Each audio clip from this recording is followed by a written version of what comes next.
Magandang hapon mga kapatid. So, dumako na po tayo sa ating mensahe po sa hapon ito. Ang ating mensahe po sa hapon ito po sa denominationalism.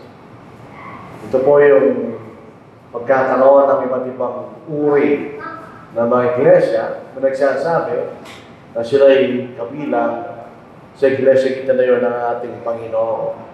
Doon po, noong 2020, ang bilang po ng lahat ng mga denominations sa buong mundo ay 45,000. Ito po karami. Ito po yung mga nagsasabi sila yung mga Kristiyano sumusunod sa ating Panginoon, pero ito yung iba't ibang mga iglesia, iba-iba. Sila pareho-pareho. Tingnan po natin ang ibinibigay. Ang gusto natin tingnan, kung ito po ay itinuturo ng banal na kasulatan. Ang pagkakaroon ng iba't ibang mga iglesia na may iba-ibang pangalan, iba-ibang katuruan, at naiba sa isa't isa. Dito po sa isang Cambridge, sa dictionary na po, nagbibigay ng kahulugan sa mga salitang English, po. Dito po sa Cambridge. Ang sinasabi niya, a religious group that has slightly different beliefs from other groups that share the same religion. Kasi hindi pareho relihiyon kanila. Pero may pagkakaiba sa kailang paniniwala. Ayon po sa kahulugan ito, Protestantism and Roman Catholicism are both denominations of the Christian faith. Sa ibang Protestante at mga Katoliko, sinasabi ng kahulugan nito ay mga denominasyon ng pananampalatayang Kristiyano. In other words, silang lahat ay mga Kristiyano, pero sila may pagkakaiba sa kanilang mga pananampalataya. Yan ang ibinibigay na kahulugan ng Cambridge Dictionary sa mga denominasyon. So in other words, hindi pareho-pareho kayo ng paniniwala. Pero sinasabi nila, sila'y kabilang sa pananampalatayang Kristiyano. Pero iba-iba kayo ng paniniwala. Iba-iba yung pangapangalan nila, iba-ibang grupo ng pananampalataya. Pero sinasabi nila, sila'y kabilang sa pananampalatayang Kristiyano. Para maintindihan po natin, magbigay tayo ng kaparehong sitwasyon. Ito nakikita natin sa ating screen. Ito ba iba't ibang pera ng Pilipinas? So sila kabilang sa Philippine currency. Pero iba-iba sila. May 20 pesos, meron na rin 20 pesos na coin, may 10 piso, 2 piso, etc. May 50 pesos, 100, 200, 500, 1,000. Pero silang lahat ay sinasabi, kabilang kami kanya sa pananalapi ng Pilipinas. May pagkakaiba sa value, may pagkakaiba sa itsura. Pero totoo, sila ay kabilang sa salaping ginagamit natin. Pag sinasabing Philippine peso, yan lahat yan. So, ganoon din po ang pagtingin ng mga denomination. May meron pagkakaiba. Yung 1,000, iba sa 200, sa 1,000 peso, kanya. Pero kabilang pa rin sa pananalapi ng Pilipinas.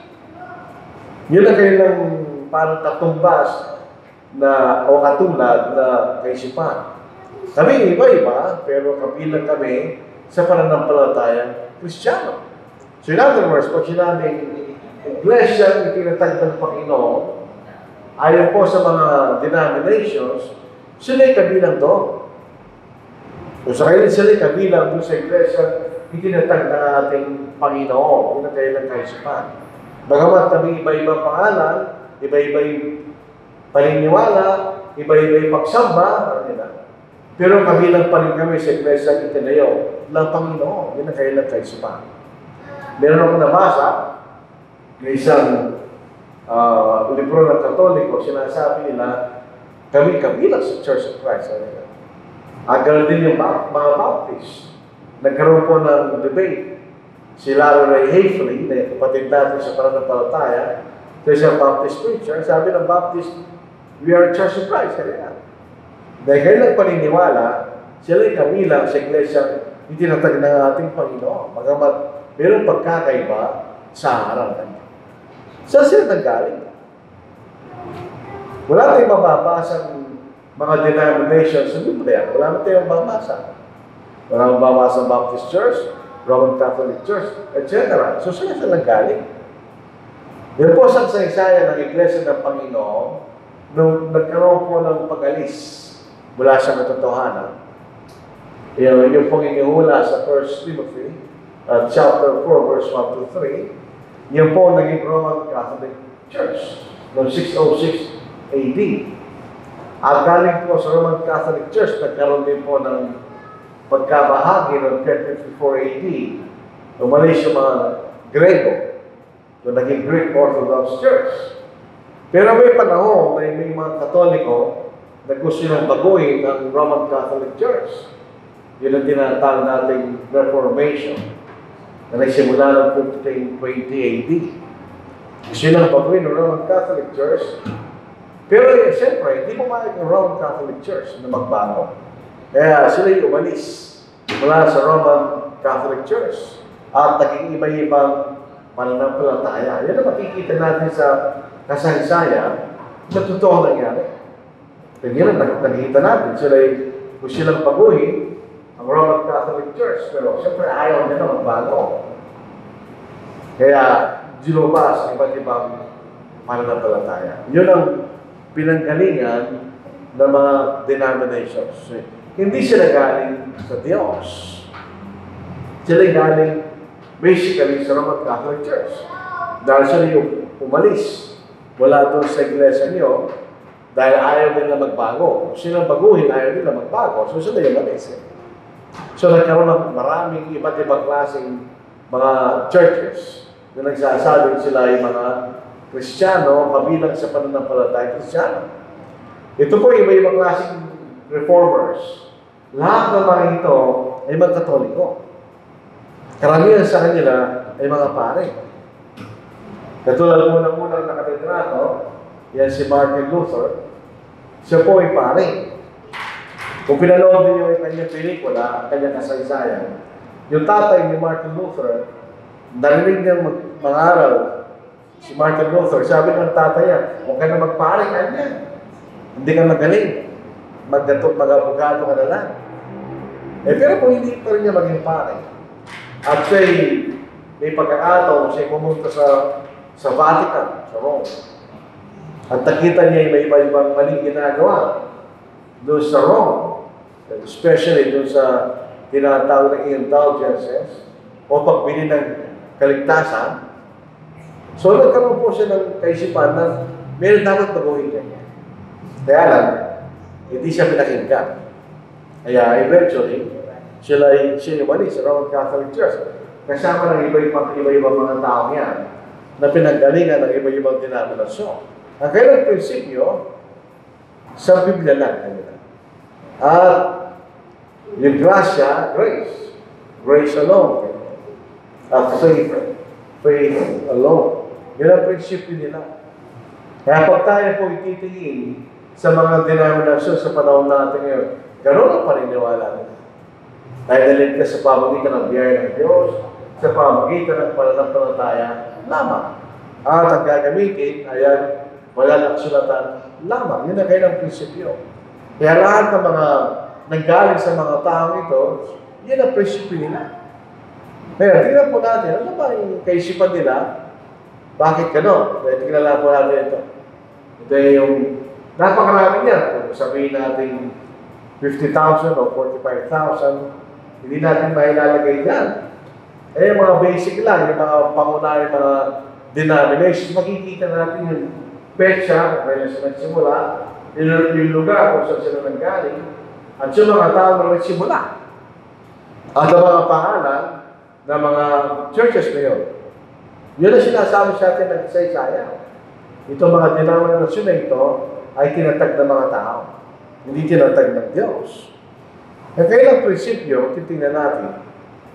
May binasa kanina ni kapatid na Richard, doon sa John chapter 15. Sinasabi nila, ito yung basihan Bakit?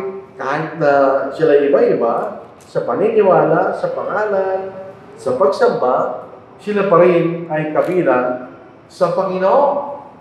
Sayin natin, ako ang tunay na puno ng ubas at ang aking ama ang tagapag-alaga.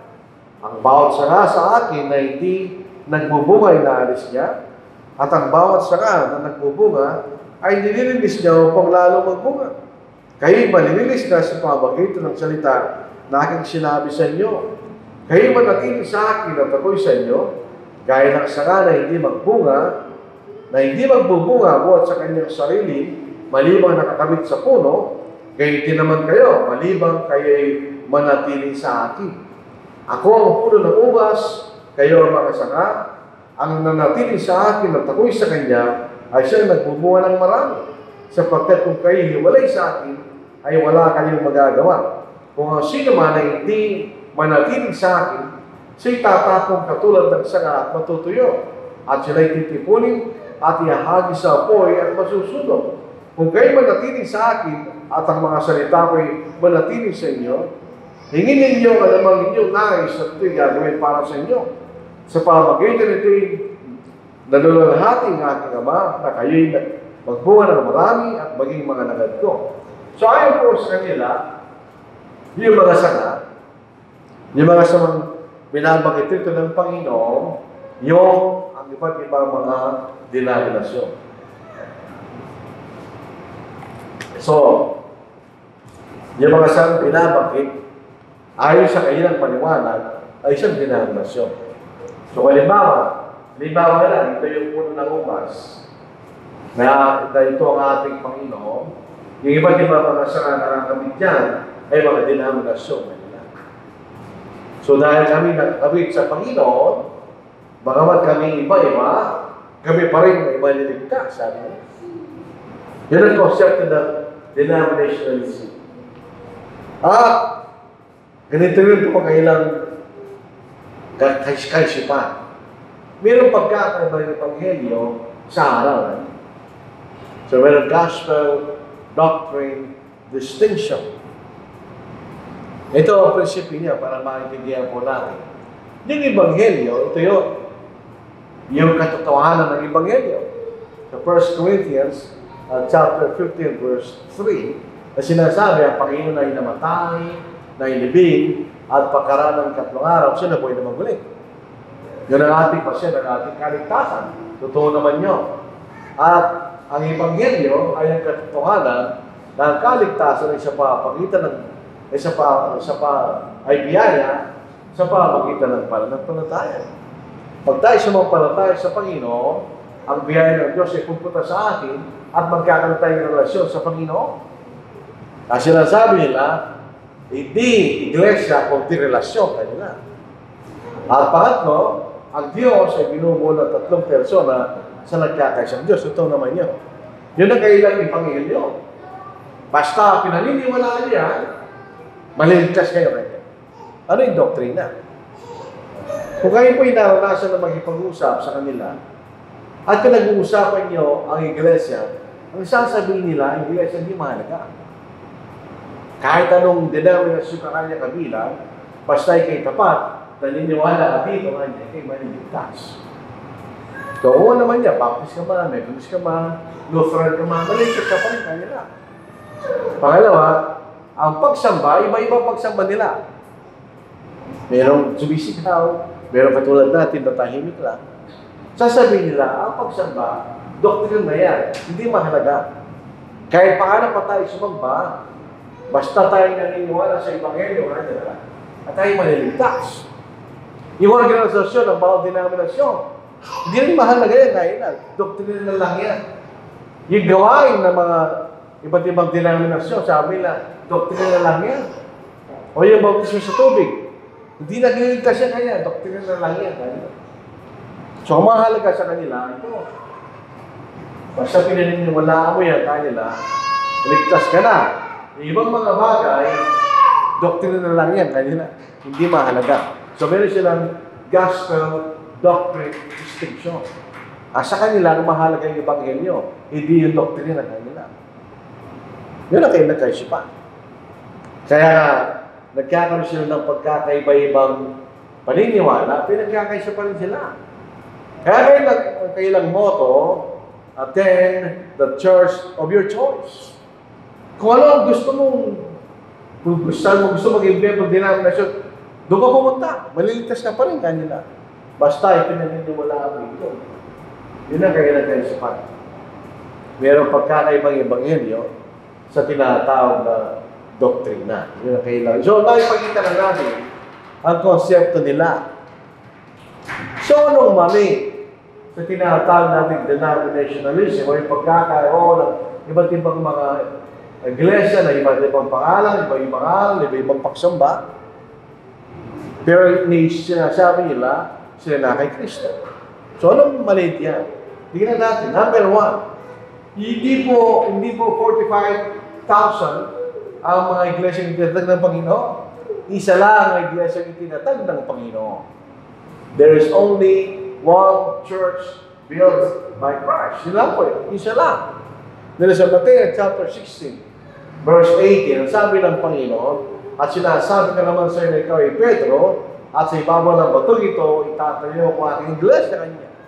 At ang mga pintuan ng Hades ay hindi magsisipanay laban sa kanya. Sabi ng Panginoon, I will build my church. Isa lang.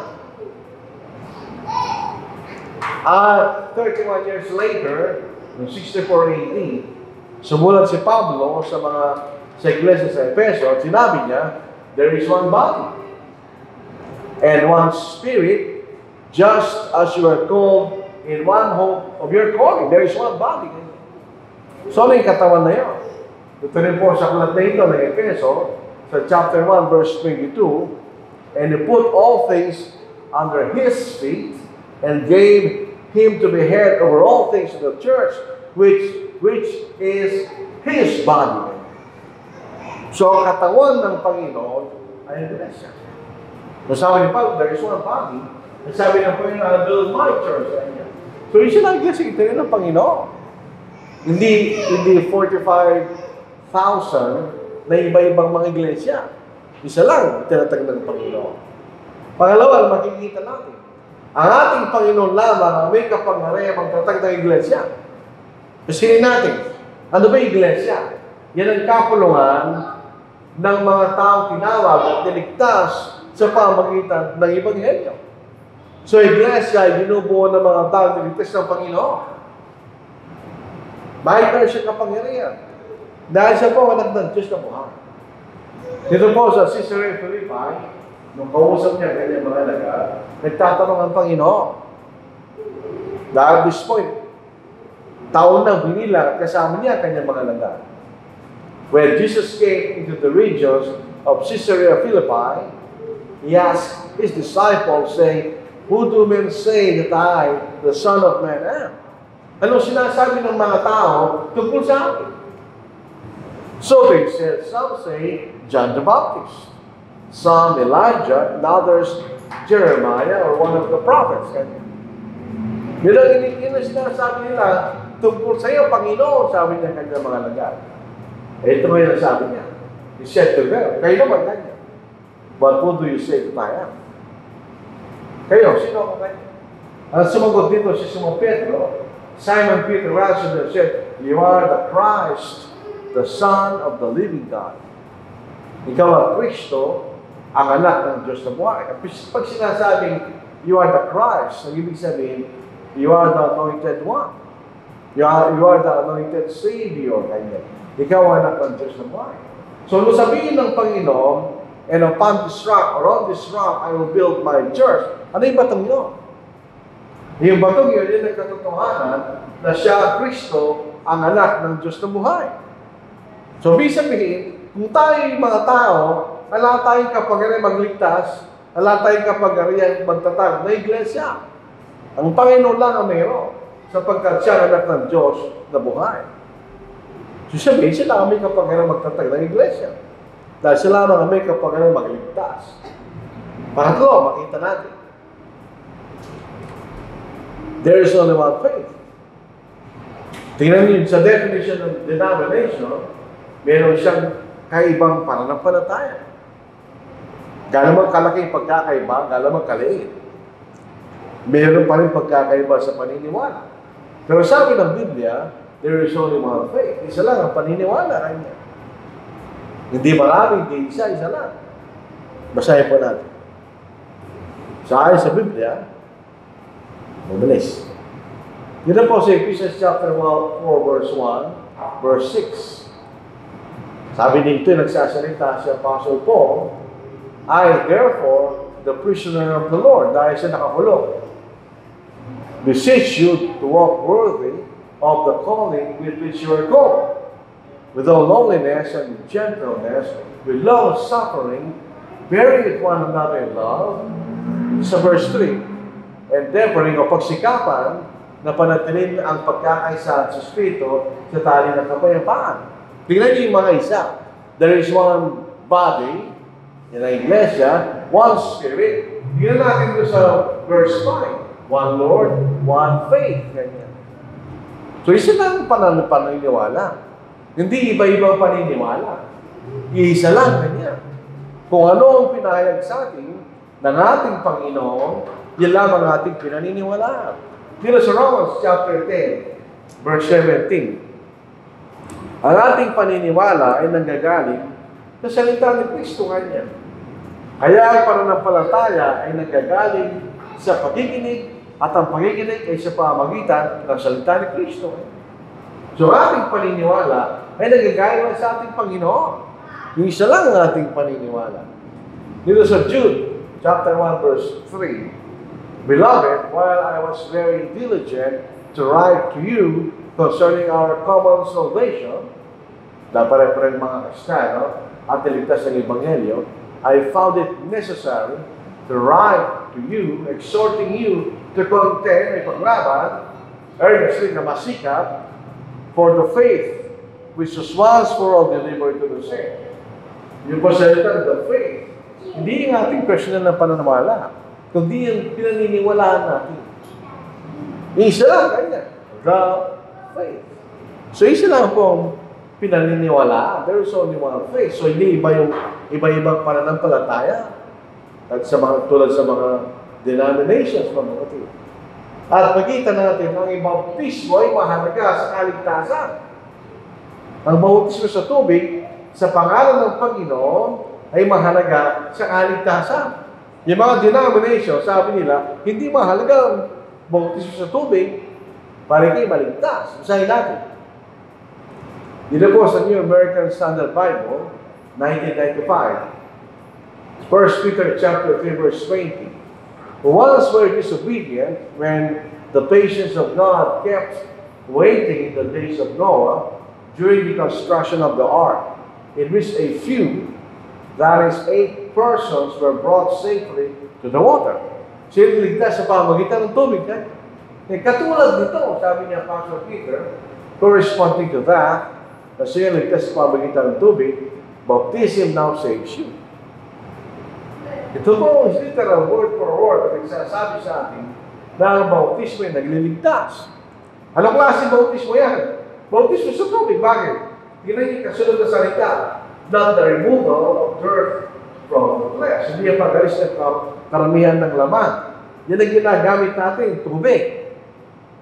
Nakita na ba kayo ng alcohol na liligong isang tao? Tubig.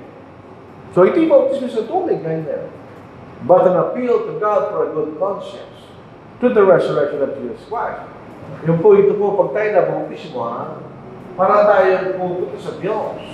At sabihin natin, linisin mo ang aking mga pagkakasala para magkaroon ako ng mabuting buti. So, ang bautismo ay nagliligtas. Ang dahil talata, pero ito ang pinili natin dahil mababasa natin, baptism now saves you. Maliwanag po yun. Ang bautismo ay malaga sa kaligtasan. Ano pa mali sa denominationalism? Ang sabi nila, gospel, doctrine, distinction. Walang ganoon. The gospel is the doctrine. The doctrine is the gospel. Ang ebanghelyo ay mabuting balita. Ang ibig sabihin. Ang doctrine ang ibig sabihin aral. Iba mabuting balita ng kaligtasan, hindi maaral yun. Ano ba yung sinasabi? Pangaral ng Ebanghelyo ngayon. Ibig sabihin ng Ebanghelyo, aral, na ipapangaral mo siya. So, ayon sa mga denomination, may pagkakaiba yung dalawa. Hindi sa Biblia. Tingnan po natin. Dito sa Romans chapter 1, verse 16, ano nagliligtas sa atin? For I am not ashamed of the gospel of Christ. Bakit? Bakit dati may kinakaya ibigay ng Panginoon? For it is the power of God to salvation. Ito ang kapangyarihan ng Diyos sa kaligtasan for everyone who believes, for the Jew first, and also for the Greek. For in it the righteousness of God is revealed from faith to faith, as it is written, the just shall live by faith. So ano nagliligtas sa atin kanya? Ang Ebanghelyo. Pero tignan po lang sa Romans 6 verse 17. Ang sinulatan ni Pablo ay mga taga-Roma. Ang tanong, paano sila naligtas? Hindi siya sa pamagitan ng Ebanghelyo. Totoo yun. Matignan po na sa Romans 6 verse 17. But God be thanked that though you were slaves of sin, yet you obeyed from the heart, the form of doctrine to which you were delivered. And then you've been set free from sin, you became the slaves of righteousness. Tingnan po natin. Dito sa Romans 1:16, the gospel of Christ. Sabi niya, doon, form of doctrine. So, yung makikita nyo, yung ano bang aral ang tinuro sa kanila? Diba? Sila ba'y naligtas? Oo, sabi rito. Ito'y kapangyarihan Diyos sa kaniligtas. Sila ba'y naligtas? Yes. And will set free from sin. So, ito makikita natin, ang Ebanghelyo, sabi ng doktrina na dapat ituro. At ang doktrina ay Ebanghelyo. So, walang pagkakaibang Ebanghelyo sa doktrina. Ayon sa Biblia. Kasi siya meron. Kaya makikita po natin, there is no other gospel, there is no other doctrine. Para wala yung dalawa eh. Dito sa Galatians chapter 1, verse 6 to verse 8, I marvel, o nagtataka, sabi ng Apostle Paul, that you are turning away so soon. In other words, bago pa lang sila Kristiyano dito, from Him who called you in the grace of Christ to a different gospel, ibang Ebanghelyo, which is not another, pero hindi naman actually iba. But there are some who trouble you and want to pervert the gospel of Christ. Dito sa verse 8, but even if we or an angel from heaven preach any other gospel to you than what we have preached to you, let them be accursed. So hindi ka pwede mga Ebanghelyo kanya. Kahit sino ka pa. Kaya kami mga apostol, o hanggang sa langit kanya. Hindi pwede mga Ebanghelyo. Pasilin natin sa doktrina.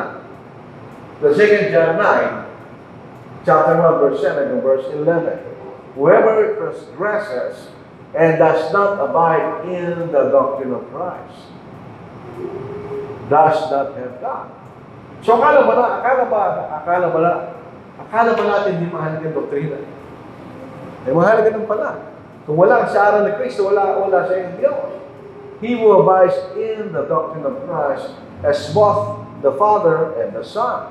If anyone, tingnan niyo, but even if we, if anyone comes to you and does not break his doctrine, do not receive him into your house, nor meet him, for he will breach some shares in his abilities. Pasilin po natin, dito sa Ebanghelyo, hindi pwede magkaroon ibang Ebanghelyo kanya. Doon sa aral ni Kristo, hindi pwede magkaroon ibang aral ng ating Panginoon. Kung mangaral kayo ibang Ebanghelyo, ikaw ay matatakoy. Ganoon din yun. So, pareho lang po sila, mga kapatid. Walang ibang Ebanghelyo, walang ibang aral. Ang hikita natin, ang aral ay mahalaga. Doctrine is important. Si Timoteo, itong sabi sa kanya ni Apostle Paul sa 1 Timothy chapter 4, verse 50. Meditate on these things. Give yourself entirely to them, that your progress may be evident to all. Take heed to yourself, sarili mo, and to the doctrine. Continue in them, for in doing this, you'll save both yourself and those who hear you. So, hindi mo mahalaga ang aral dito. Siyempre, kung ibang aral yung tuturo mo, hindi aral ng Panginoon, ikaw mismo hindi maliligtas. Yung aral ng Panginoon, hindi naman ang Ebanghelyo. Kung nakinig ka sa isang maling aral, ikaw nakinig, hindi ka rin maliligtas sa kanya. So, mahalaga pa kalaga kung ano ang iyong aral. So, ang doktrina ay mahalaga, hindi katulad ng sinasabi, na hindi mahalaga ang doktrina kanila. Tingnan niyo ang pagkakaiba na sinasabi nila, na sinasabi, nagbanalak silata. Ang aral ay mahalaga, dahil at ang aral ay walang iba kundi ang Ebanghelyo. Denominationalism is divisive. Nagkakaroon ng pagkakaiba-iba eh. Iba-iba yung pangalan. Yung salita denominate, nag-ibig sabihin, pangalanan. So, iba-ibang pangalan kanya. Na makikita ko natin. It's the 1 Corinthians chapter 1, verse 10, and verse 12 or 13. Now I plead with you. Sabihin, nakikiusap siyang mabuti. Brethren, by the name of our Lord Jesus Christ, with the authority of the Lord, that you all speak the same thing, but isang bagay lang ang tinuturo nyo, and there be no divisions among you, but that you be perfectly joined together in the same mind and in the same judgment. Ano sinasabi ni Apostle Paul? Kailangan isa, tinuturo natin ganyan. For it has been declared to me concerning you, my brethren, by those of Chloe's household, that there are contentions sa ibang side division among you. Now I say this, that each of you says, I am of Paul. Ano yung pangalan? I am of Apollos. Ano yung pangalan? Or I am of Cephas. Ano yung pangalan? Or I am of Christ.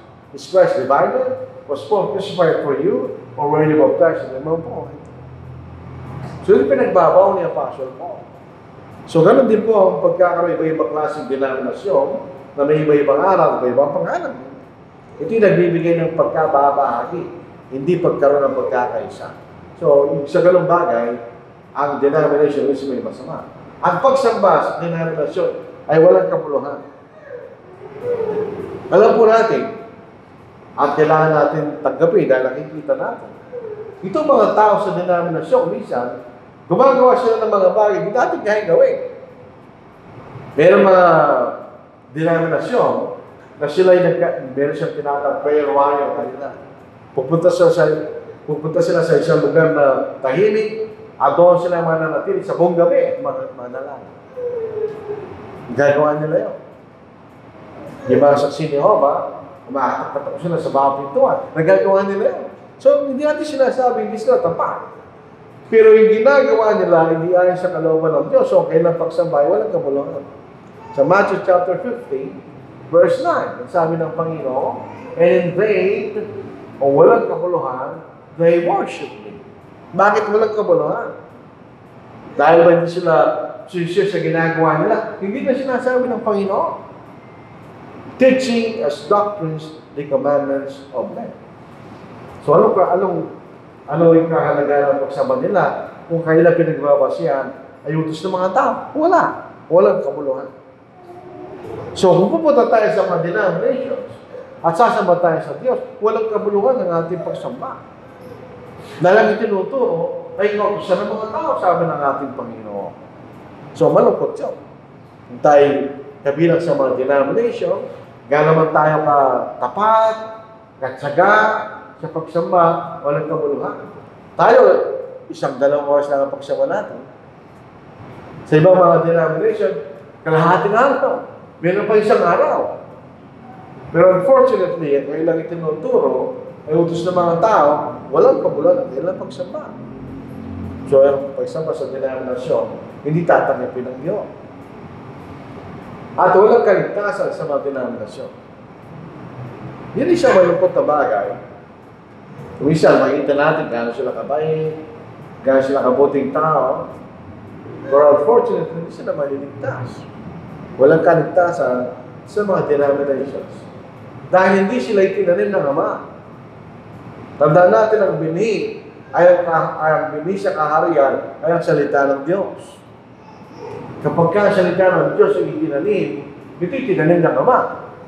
Pero unfortunately, sabi ng ating Panginoon, ang konteksto ko nito, Ang sabi ng kanyang mga lagang, hindi mo ba nalalaman kanya, nagkata mga Pariseo, dahil sa sinabi mo. Ito ang sagot ng Panginoon. But he answered and said, every plant which my heavenly Father has planted will be uprooted. Ibang binig na rin nila. So sila'y, pagdating ng araw, sila'y bubunot, sabi ng Panginoon. Let them alone. They are blind leaders of the blind. Kuminsan, ang isang taong nasa maling paniniwala at iniwan niya kanyang maling paniniwala at hindi siya pula. Nakita niya totoo. Pero isang tao na tinutunguhan mo at ayaw maniwala, siya'y bulag. Hindi nakikita ko ng totoo. So yung mga nagtuturo ng mali at nananatili doon, magsabi ng Panginoon, they are blind leaders.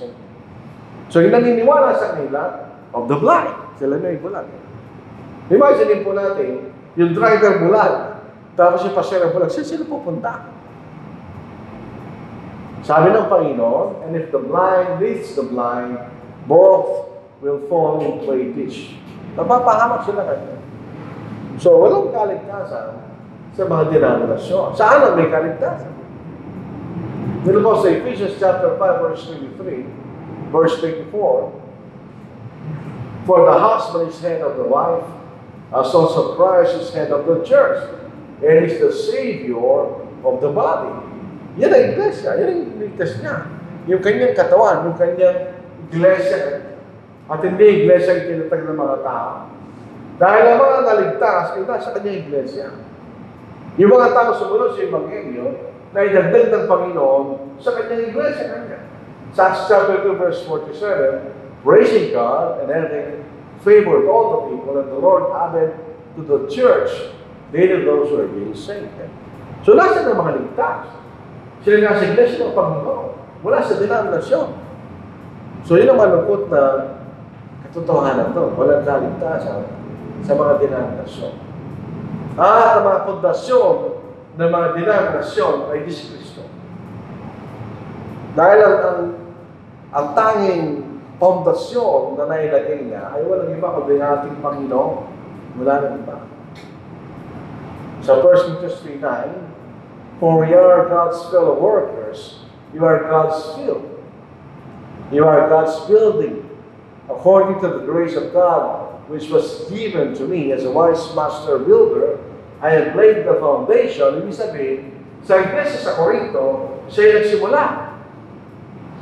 And another builds on it. Si Apollos sumunod sa kanya. But let each one take heed to mag-ingat how he builds on it. Bakit?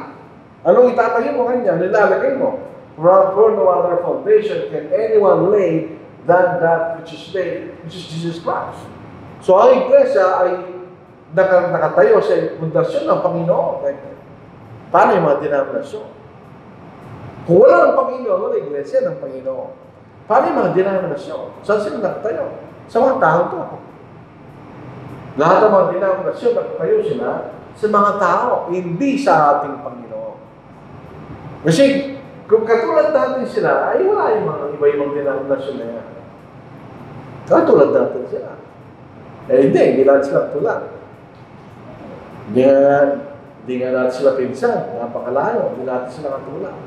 Ang sabi nila, sola scriptural, scriptures only. Sino niloloko nila? Ito, lima lang po yan, ang nakikita natin. Yung mga Anglican o Episcopalian, meron silang Anglican prayer book. Ando doon, hindi lang panalangin, kundi kayo ng pinaniniwala. Yung mga Baptist, Presbyterian, meron silang Philadelphia Confession of Faith. Na parang katekismo niya. Yan naman, bilang may tanong, tapos may sagot. Ano, ang Catholic Church, the Catechism of the Catholic Church. Yung mga Methodists, the Book of Discipline of the United Methodist Church. At yung mga Lutheran, meron din silang gano'n. Kung minsan, makikita natin, mas mahalaga pa yung mga yan kasi sunod niya. Dahil na sinusunod nila. So, hindi totoo yung scriptures only dahil meron pa silang ibang pinagbabatayan maliban sa sunod. Hindi totoo yung scriptures only o sola scriptural na sila sabi nila. So, balikan natin yung sinasabi nila. Ano yung sadya? Sila ba'y denominasyon o tao? Tao. Hindi sila denominasyon. Mga Kristiyano ang nakakabit sa ating Panginoon. Pili sa verse 6, if anyone, ano yun? Tao yun, di naman. If anyone, tao yun. Pili yun. He, tao yun. You, tao yun. Ano yun? Mga alagad.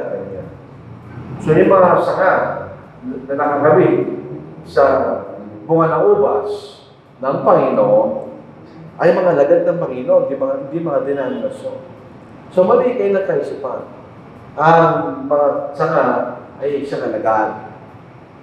So kung tayo tapat na alagad, mananatili tayong nakakabit sa puno ng ubas ng ating Panginoon. So, yun yung mga sanga ay mga tao, mga alagad. So, blessing mahalaga. Sasabihin na dito mahalaga. Dito mo sa Ephesians chapter 3, verse 10 to verse 11, ilan nyo, ay blessing mga tao. Mandaan natin yun. To the intent that now the manifold wisdom of God, iba-ibang anyo ng karunungan ng Diyos, might be made known by the church or to the church, to the principalities and powers in the heavenly places, according to the eternal purpose which He accomplished in Christ Jesus our Lord. So, iglesia ay bahagi sa walang plan ng Diyos. Paano siya naging hindi mahalaga? Makikita natin, ang Panginoon na matay at binili niya kanyang iglesia sa kanyang sariling dugo. Ito po isang nakakapagtaka ang iglesia hindi mahalaga. Bakit namatay ang Panginoon sa isang bagay hindi mahalaga? Bakit tayo magpapakamatay sa isang bagay hindi mahalaga? Siya ba ilulundag sa tubig na rumaragasa para sa mamoy kahoy? Pero kung ang anak mo ang magduduo, isasalva mo siya. Dahil siya'y mahalaga. O sinasabi rito, therefore, take heed to yourselves and to all the flock, among which the Holy Spirit has made you overseers, to shepherd the church of God, which He purchased with His own blood. Ito'y binili ng dugo ng Panginoon. Siya namatay sa krus para mabili niya ang iglesia ng Diyos o yung mga tao niligtas niya. Para hindi mahalaga ang iglesia. Makita rin natin, ito ang kanyang katawan at ito ang kanyang ililigtas. Di ba, nabasa natin? For the husband is head of the wife, as also Christ is head of the church, and is the Savior of the body. Ililigtas niya, iglesia niya. Sa Colossians 1:18, yung katawan is the head of the body of the church, who is the beginning, the firstborn from the dead, that in all things in the head of preeminence. And ililigtas niya iglesia para hindi mahalaga.